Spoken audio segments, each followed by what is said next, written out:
लोकाभिरामं रणरङ्गधीरं राजीवनेत्रं रघुवंशनाथं कारुण्यरूपं करुणाकरन्तं श्रीरामचन्द्रं शरणं प्रपद्ये। मनोजवं मारुततुल्यवेगं जितेन्द्रियं बुद्धिमतां वरिष्ठं वातात्मजं वानरयूथमुख्यं श्रीरामदूतं शरणं प्रपद्ये।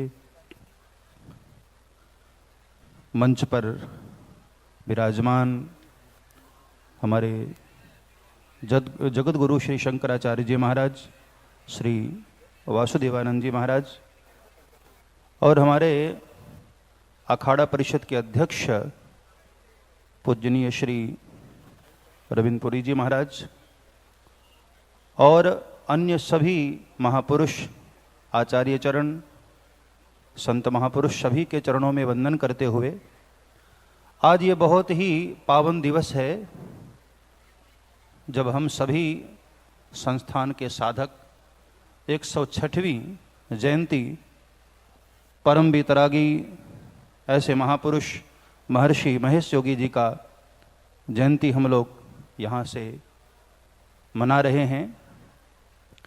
श्रीमद् भागवत के चतुश्लोकी भागवत में एक बड़ी प्यारी बात आती है, यथा महांत भूतानि भूतेषु च वचस्वनो प्रविष्टान्य प्रविष्टानि तथा तेषु न तेस्वहम्। जैसे पंच महाभूत सभी के भीतर विद्यमान होते हुए भी अप्रविष्ट हैं, उसी प्रकार आज महर्षि महेश योगी जी हम सब के भीतर मौजूद भी हैं और नहीं भी हैं। शारीरिक रूप से भले ही वो हमारे बीच में नहीं हैं, लेकिन चैतन्य अवस्था में अचेतन रूप में वो अपने सभी संस्थानों में, सभी साधकों के हृदय में सदैव विराजमान रहते हैं। जैसा कि अभी आपको बताया, जब मैं बालकालिक अवस्था में था, लगभग 6-7 वर्ष की अवस्था में, उसी वक्त मेरे मन में ऐसा भाव था, जिस तरह से प्रयागराज में और पूरे देश में वैदिक पाठशाला, वैदिक गुरुकुल खोले जा रहे थे और सभी ब्राह्मण बटुक उसमें अध्ययन करने के लिए लालायित थे और जा रहे थे। उस वक्त मेरे भी मन में परिकल्पना आई, ऐसा भाव आया कि मैं भी चलकर वहाँ अध्ययन करूं और पूज्य महाराज श्री का दर्शन करूं, उनका सानिध्य प्राप्त कर सकूं, लेकिन नहीं हो पाया। और कालांतर में जब पहली बार मुझे संस्थान के द्वारा आमंत्रण आया कि राम कथा, श्रीमद् भागवत कथा गानी है, तो मेरे आनंद की सीमा मैं आपको क्या बताऊं, मैं इतना गदगदित हुआ कि इतने वर्षों के बाद पूज्य महर्षि जी के संस्थान में जाने का मुझे अवसर मिला और मैं अपने आप को कृतार्थ समझा, अपने आप को धन्य समझा। स्वामी विवेकानंद की आज पावन जयंती उनकी भी है, पूरा विश्व मना रहा है। और उसी दिन पूज्यपाद परम वीतराग ऐसे महापुरुष महर्षि महेश योगी जी का भी आज हम सब लोग जयंती मना रहे हैं। स्वामी विवेकानंद के बाद मैं समझता हूं कि पहले ऐसे महापुरुष होंगे जिन्होंने जाकर के पूरी दुनिया में सनातन धर्म की क्रांति ला दी और वैदिक परंपरा का पूरी दुनिया के समक्ष जो उन्होंने वैज्ञानिक ढंग से प्रस्तुत किया सार, ऐसे परम आदरणीय परम वीतरागी महापुरुष जिन्होंने सदैव किसी भी कार्य का आरंभ किया तो सबसे पहले अपने गुरु को स्मरण किया। ये आज हम सभी युवाओं के लिए प्रेरणा स्रोत है कि हमने जहाँ से भी ज्ञान पाया है, जहाँ से भी हमने कुछ सीखा है, उनके प्रति सदैव कृतज्ञ रहना चाहिए, उनके प्रति सदैव हमारे मन में एक आदर का भाव होना चाहिए। अपने गुरुदेव के द्वारा प्राप्त विद्या का और अपने तप के द्वारा अर्जित उस पुण्य शैली का जिस तरह से पूरी दुनिया में प्रचार प्रसार किया, ये हम सभी युवाओं के लिए, हम सभी देशवासियों के लिए सदैव गर्व की बात है और प्रेरणा का स्रोत है। यहाँ जितने भी महापुरुष बैठे हैं सभी इस बात का समर्थन करते हैं कि संत वास्तव में धरती पर इसलिए आते हैं परहित हेतु सबन के करणी। संत विटप सरिता गिरी और धरणी, ये सब सिर्फ और सिर्फ परमार्थ के लिए आए हैं।